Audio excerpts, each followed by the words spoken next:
খাদিজার উপর হামলাকারী শাহজালাল বিশ্ববিদ্যালয়ের শাখা ছাত্রলীগের নেতা বদরুলকে নিজেদের জিম্মায় নিয়েছে শাহপরান থানা পুলিশ। এর আগে হাসপাতালে চিকিৎসা দেওয়া হয় তাকে। খাদিজার স্বজনরা জানান ৬ বছর আগে বাড়িতে লজিং থাকার সময় থেকে উত্ত্যক্ত করা শুরু করে বদরুল। প্রস্তাবে সাড়া না দেয়ায় খাদিজাকে প্রাণনাশের হুমকি দেয় সে।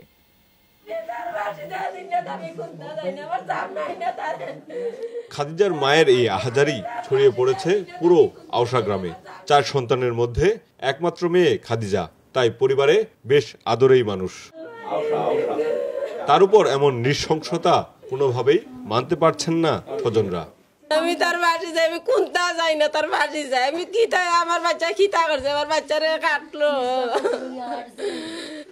আমি আজ নেট কোনটা যাই না, কোন দুধ করতে আমার নাতি আমি তো জানি না কোন দুধ করতে পারি। আমার নাতি গান মাজুক নাই।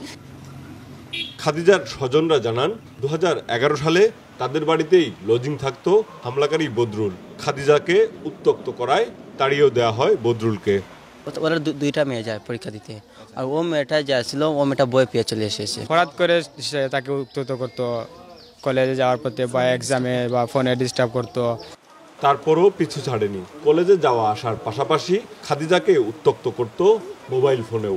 বাধা দেয় স্বজনদেরও হুমকি দেয় শাহজালাল বিশ্ববিদ্যালয়ের শাখা ছাত্রলীগের সহসম্পাদক বদরুল। সে ফোন দিয়েছিল, দিয়ে বলছিল যে তোর একজন আমি ক্ষতি করব। আমি বলছিলাম কার? তুই আমার কর, আর কেউ করিস না। গালিগালাজ করছে, আমাকে দেখা করার জন্য বলছে। ও বলছে যে ও আমাকে যেখানে পাবে সেখানে হত্যা করবে। হুমকির পর স্বজনদের সাথেই চলাফেরা করত খাদিজা।